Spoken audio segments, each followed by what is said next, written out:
Hello, everyone, and welcome to another episode of Plastic Soul, the pop culture podcast. This is another episode we'd like to call Tangents with Alex and Jason, where we just kind of bounce around and talk about different subjects and eventually come back to the initial topic that we launched with. So I'm talking to Alex Ross again about Frankenstein, with the new Frankenstein film coming out or having come out.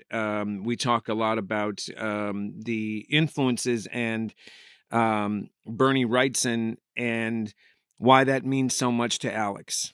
So let me know what you think. I think you'll enjoy it. It goes deep and it's creepy as well. Enjoy. Okay, Alex, we're back again to another exciting episode of Tangents with Alex and Jason and their hang-ups and problems. I figure with the greatest holiday ever made coming around the corner, Halloween. And Guillermo del Toro's Frankenstein is going to hit Netflix very soon. A lot of rumors going around that, being a big Bernie Wrightson fan, like he is, that may be an interpretation we get for this film. And I know Bernie Wrightson means an awful lot to you, especially that story. I thought we could chat about it. What is it? Can you just, without going into Bernie's whole history or whatever, but when did this hit and why is this so iconic? Well, you're taking a top-level, well-appreciated guy in the business, Bernie Wrightson, at the apex of his talent, and him pushing himself further. Him trying to basically prove just how far he could take his work, which was already well known for the descriptive line work and how he would build forms, going back to an older kind of bygone age of pen and ink American illustration style. So there's different illustrators like Gibson and Montgomery Flagg and others who used a sort of line work that shaped forms. Instead of you having tone, which I get to paint in, you've got tone, form, shaping things. You're using a series of lines crisscrossing or just pulling around and shaping those objects. And so Bernie did a ton of that stuff in the 70s. And then when he finally focused around doing what was first a portfolio set of Frankenstein images from the novel, he was building up a series of plates that could go into a published book, which weirdly enough would wind up getting published by Marvel in 1987. So right when you and I were 17, that's when I got this book, and I was already well aware of its reputation, and they'd been working on it for years. And it was just one of those impactful things where, boy, it really sells that story because it translates a lot of the impact of what Karloff's Frankenstein was, but takes in this new direction because you've got the gauntness that was in Karloff, but now you basically have the skull that we were kind of seeing through Karloff's skin in that first movie. You're seeing that laid bare because Wrightson removed the nose. Right. And once you remove the nose, you're straight up in a new territory that's fucking crazy to see. Yeah, I mean, it's got sort of there's the sunken in cheeks. I feel like the left side of the face is slightly kind of rotted, and then you have that nose right in the center, right? Isn't that the descriptive kind of like that's the? I mean, I forgot about all this stuff in the portfolio. So the portfolios happened prior to this coming out as a collected. This came out not in '83, but was it '87 that the sort of trade sort of came out for it, or '83, '87? Well, the hardcover came out with an introduction by Stephen King back in '87. Oh. And I got the paperback. I didn't get the hardcover because I was 17. We didn't have money then, right? Of course. I got that book and I devoured it at that age. And boy, your heart feelings at that age, boy, does that story reach you, You're going to sympathize with that monster's journey, and you're going to want to kill some innocent people. So because you view everybody in the world isn't innocent because look at what they've done to you and how they've rejected you, and that is the defining feeling of being 17. Do you think he I mean, I read the book a long time ago, so I don't know if he's doing what he's doing, taking specifics from the book at all, or was deliberately trying to go in a different direction that sort of he hadn't been presented this way before. Well, I don't think that it was actually described as clearly as what we're speaking of, the meaning to say that the character doesn't have a nose. I don't think it's even referenced. There is probably a precursor in some illustration before. You've got, the first film was a Thomas Edison film from the 1900s, right. Frankenstein. Right. There's only clips that have survived and still images, and that was kind of crazy to see. Yeah. And that had some of this energy that disturbing we even see from the Wrightson thing. And a big part of that is the hair, the fact that there was long, dark hair on this guy. Yeah. And, of course, that wasn't part of the James Whale production. It very well could have been, but it wasn't. And, otherwise, the thing is the indelible impact of Karloff's face is unmistakable. And I think when you look at what Wrightson did, you can see that in his translation. You can see Karloff's spirit in there a bit because of that gauntness and shape. Also, to speak to the process of which Bernie employed, he actually sculpted a head that he used as a reference that he studied. I don't know that he used any photography, but he could just simply have this clay head in his office as he's working and look at this thing and see the way that light is building off the shadows, and then he renders that out in his way. And, I would also say for me as a fan, as a target fan for everything Bernie, he'd already done the biggest impact, which was Swamp Thing. And Swamp Thing happened when we were real little. When that series came out, I think 71, maybe 72, and it had this gorgeous artwork that I only had one issue of it that I ever got, and I got it when it was 7 years later. I got it from like a garage sale, so something that I didn't buy it. They gave me a pile of comics saying, "Oh, we couldn't sell these. Here, why don't you take them?" And then Swamp Thing #1 is in there. Wow. And it just was like blowing my mind because his style spoke to me immediately. And it was the thing of, I read it as realism more than most anything else I'd seen. And I was well aware of all the greats in comics at the time. But what was so potent, that was more than what I was getting, say, from your Neil Adams or Buscema, Ramita. What was more that I was getting was the shadows. He was defining mood with heavy shadows on faces that was super uncommon for traditional illustration in comics. Like, there's no artist regularly needing to put that in because they wouldn't see the point.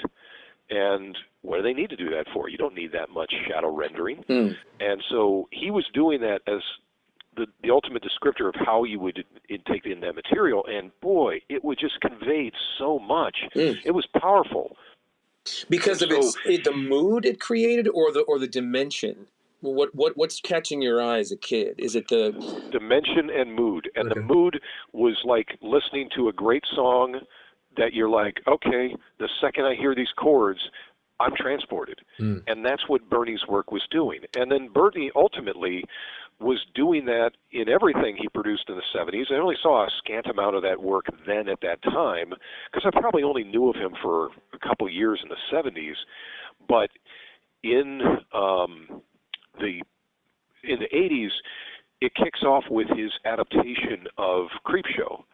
And then you've got, like, say, the heavy metal movie where, they animated his short story for the magazine that was called Captain Stern with Hanover Fist, I mean, that's in a freaking movie. Now, of course, I wouldn't see that movie until I was probably 17, but, I wanted to see it when it came out, but, my mom was supposed to take me. She was a good mom. She would have taken me. We just didn't get around to it for some reason. You had the album. You were enjoying the double album. I did not have it then. Oh, you didn't have it then? Okay. No. I wouldn't. I mean, I would learn about the music from seeing the movie, but I didn't own it at that time. And, that would be one of those adult purchases. I would start my, backlog of records once I was earning money when I was 20, I forgot he had a connection to that. Yeah. And the other thing I should mention is that the great lamented lost comic company called Pacific Comics that published Rocketeer and a million other great things. Yeah. We're publishing reprints of stories he did that I didn't know the context of because I wasn't collecting any of the horror magazines published by Warren, like Vampirella, eerie, creepy. Yeah. Okay, illustrators like he was, who were sick of working for the low wages, doing mainstream comics, they were getting to go whole hog in this thing, getting paid better for it. And so they got jobs doing stuff for this Warren magazine line. And so, he did a number of different stories that are just epic in terms of what he was able to invest in himself putting out there. So that got reprinted by Pacific Comics in a book called Bernie Wrightson, Master of the Macabre. And I bought that as a 13-year-old, and was like, so enraptured with this guy. Every little thing I'm getting of him, I'm loving. And just like he was either top of my list or, there's that short list of the Mount Rushmore comics, and he was definitely on there. And he was, for me, a very personal influence. And I know that that's not uncommon, that there's just an enormous generation of guys that felt the exact same way, where we just adored Bernie and everything he touched.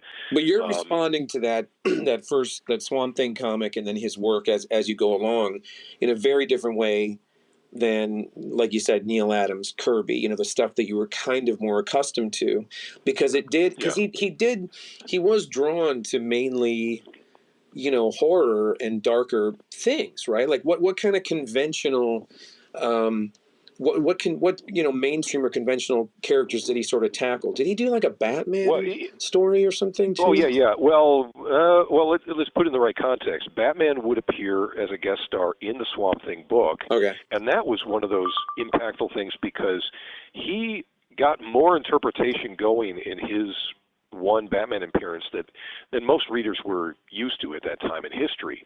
It was very uncommon to have somebody just straight up have that leverage of like, okay, I'm going to go and exaggerate out these features more than you were used to. It was relatable to what was already done by Neil Adams with the lengthening of cape and ears. Bernie was just pushing it further, but boy, did it make an impression. It made an epic impression. So he did a few covers of Batman, and he inked some Batman issues. In fact, one of my first copies of a Batman comic, I never knew it at the time, was inked by Bernie randomly. Like, why? It was just some weird random issue of it. Why I had this one issue, I can't say, but I freaking love it. The 87 Frankenstein becomes something you really sort of pore over. Like you're studying it, and you're really taking in. It's not like a one and done. It really, really, kind of mesmerizes you. Well, both that and I'm imitating it. I'm using that point in my life to really practice my best imitation of Bernie, and so that I'm doing pieces that work from the book, that I'm trying to create new compositions. I did stuff like on Scratchboard in high school and art class. I was imitating his kind of line style, not by doing ink on paper, but by scratching away black on a scratchboard to create these monster images. And I did a very detailed one that was like an overhead shot looking down at the table he was built on. So I was way the frick into it, and then that continued straight on into college, where when I was 18, I'm in oil painting class, and I made 2 different oil paintings based upon Wrightson's Frankenstein. In fact, one of them I donated to the school, and or I shouldn't say I donated. They have a right to kind of take a couple examples of students' work to keep in the permanent archives, and now my school is no longer, and so now it was returned to me. But this piece was there in my oil painting class. It was on display for, I want to say, close to 20 years. Oh, wow. And it was this kind of 2-panel moment from Frankenstein where it's a big vertical shot of him standing over, he's like kind of stepping half out the window of Frankenstein's bedroom, where Frankenstein's wife is laying on the bed, murdered by him, and then it's got a part of the same board that I cut out to paint this, all in oils. a close-up of the monster's head looking out at us with this sort of threatening thing. And then I did you'd love this. I went whole hog. I got a piece of some kind of old-looking paper that was, I burnt the edges around of it, but I wrote script that was quoting from the book to actually put the voice into the monster, so that when people saw this work of art, it's like an oblong shape. It's like two different panels that I cut around this board to create. Then I've got a piece of paper basically pasted behind it that you read the script that I hand scripted. The quote from the monster was basically threatening the murder, or, he's boasting of the murder of, you took my bride from me and now I took your bride from you. Wow. This was all done in art class. Yes, it was. It had some personal intentions that are not all good. Right. Like a Precious Moments figurine sort of thing. Oh yeah, there's a lot here that's not worth kind of going into all of. Oh no, we'll get there. We'll get there eventually. But here's my question about about what you're learning, because the physiology. So you're getting some. You've already studied a lot of that. You're on your way, but you're seeing something different with what he's doing, and it's inspirational from that point forward. What was he doing? Because I feel like his stuff it's stylized in a way that it's him, But these are more real looking characters than comic book looking characters, but they're not, one-to-one kind of thing. There's style to them. No, of course, but a good part of his craftsmanship was exaggerated, and I didn't wind up adapting a ton of that into my work. I would have a habit of, I could translate it to a certain degree and play with it, but I was never as affectionate towards it as I kind of was towards realism. To me, realism was like the top of the mountain, but things like what Bernie did were an aspect of heightening realism. So I didn't have to follow his forms, but the mood and the expressions. Like, I've been teased by my family of a lot of my hand expressions in my poses and everything have this warped kind of thing of the way that you kind of bend the fingers around and tilt the hands and everything. And it comes from two main influences, Neil Adams and Bernie Wrightson. And Wrightson being the most potent one, because when he got into his hand gestures and everything, it's gnarled, crazy, wicked crone kind of hands.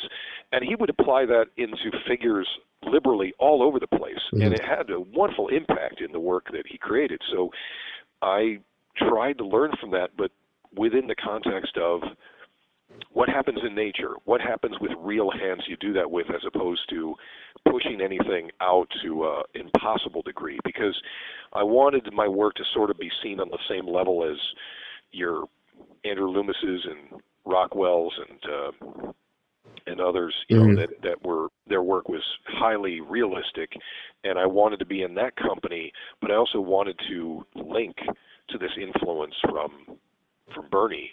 And I never learned enough of that appreciation of exaggeration in comics that, dominates it. His stuff is very, the book itself, this particular one, it's busy. I don't mean busy like in a bad way. I just mean incredibly detailed, and every little corner and every bit of that space is filled up with detail. But the creature itself is striking because of its size and the torso being as long and everything. And what is it about what he's doing with the creature that makes it so striking? He's pushing the physicality that he clearly saw as a young kid watching creature features or whatever, form of TV that was running the old movies, and seeing the 31, it was 31, right? The Frankenstein movie? Yeah, someone else just asked me this, and I thought maybe Dracula was 31 and Frankenstein was 32, but I might be getting that reversed. Right. No, I think that's correct, and I'm always getting that wrong. But either way, it's the lumbering kind of shape that he's getting across, and this sort of gnarled shape of the body. So he's standing there, but he looks twisted and warped, and he's also pushing the form. The exaggeration of the form is to indicate just how warped the figure is, that it doesn't come out of its creation idealized. It's a overly an enormous figure that is an abstraction of humanity and a distorted mirror of humanity. It's very gothic as well. I mean, obviously, but I mean, isn't that a really key word to this book? That it's kind of a love letter to that sort of style, kind of. Sure, yeah, absolutely. There's so much to get excited about with Wrightson's Frankenstein, and again, if it's truly been executed in this movie, that it translates. Like when I see all the shots that are available right now of Oscar Isaac, I go, that looks a lot like the Doctor. That looks like the hairstyle, and every man, I guess, is a certain form of kind of Wrightson himself when he's drawing these men in his stories, and he was a decent looking fella. So in a way, Oscar himself is not far removed from what Wrightson the man looked like at that time. But he was also, I got to put this out too, that like when he's drawing that gnarled figure, he was already doing that when he designed Swamp Thing in the first place. He was drawing a naked form of what was underneath that coat, those long drapery from 32 with the James Whale movie. You're getting the form of what he's perceiving the monster to be. This is what his imagination as a child watching the movie is telling him. And of course I'm speaking for the guy as if like he told me that. But I feel like in a way I could be so bold as to say, come on, we know that's going through his head. Of course it is. Of course it is. This is what he was after. He was doing that, and he was doing it so freaking well and creatively. It's awesome. Well, you did say a while back when you heard the name Jacob Elordi, you immediately thought this all kind of adds up. We could be wrong. We don't know what we're going to get yet. One of the interesting things to say about it is just that they don't have a lot of use for actors in Hollywood that are over 7 feet tall, but because the monster is supposed to be 8 feet tall. Right. But basically, Jacob Elordi is actually Elordi. He would be the tallest person to play this part of the monster, I think, in history, unless I'm missing some odd short film or some adaptation somewhere that I'm not aware of. But yeah, he's gonna manifest this part in a way that no one else has, and that's really exciting. It is. Initially when I heard of it, I kind of thought, oh God, here we go again, like another Frankenstein. I know it's his favorite movie and everything, and Del Toro, we've talked about him a lot and all the things we love about him, and I'm sure it'll be great. But when you said what you thought it might be, that it could, lean into Wrightson, that's when I started to kind of get excited about it. And of course, we're going to watch it. Oh, I want to mention one other thing is that one of the guys who's worked with Del Toro for years on many of his films and done a lot of sculptures for him, sculptor Mike Hill, he had intentions about making a film with a sort of look of resurrecting Karloff's visage, but with makeup to apply to an actor who is of size, that you could get that Karloff face, and he wasn't looking to recreate the same original story. He was actually looking to do effectively a sequel where you were getting Karloff in the modern day with, sort of the desiccation of the form for a century or, life or whatever. And, his film ideas, his ambitions, as far as I understand, never went anywhere beyond test footage. But, then he's got this close relationship with Del Toro where, he must have shared it with, he told me he shared it with Del Toro, and then Del Toro must have eventually said, well, take a look at what I'm doing. And I can't imagine Del Toro has that. I mean, he definitely has a lot of love. I know that. He has a lot of love for the Karloff version, but he also has a lot of love, as reported, for the Wrightson version. And the thing is, I don't know that he has to license that. It's just more he could be influenced by it. Although, it turned out that if he didn't license it, that you could have a bit of a problem on his hands of like, oh, well, now somebody wants to get paid, and it's the kind of thing to get excited about. To me, it's October. It's Del Toro, Frankenstein, Wrightson, Netflix. They do occasionally come up with something, go out on a limb for things like this, and I can't wait. I'm excited as long as there's some nudity in it. I think I'll. I hope everybody gets naked at this point. I just want to see some, especially the creature. Oscar Isaac. That would be Oscar awesome. Isaac. Yeah. It's All time. right. It's All right. time. Very good. As you can tell, we've got a lot more to talk about regarding Bernie Wrightson. This is only the tip of the iceberg, so to speak. But that's great. That's great for now.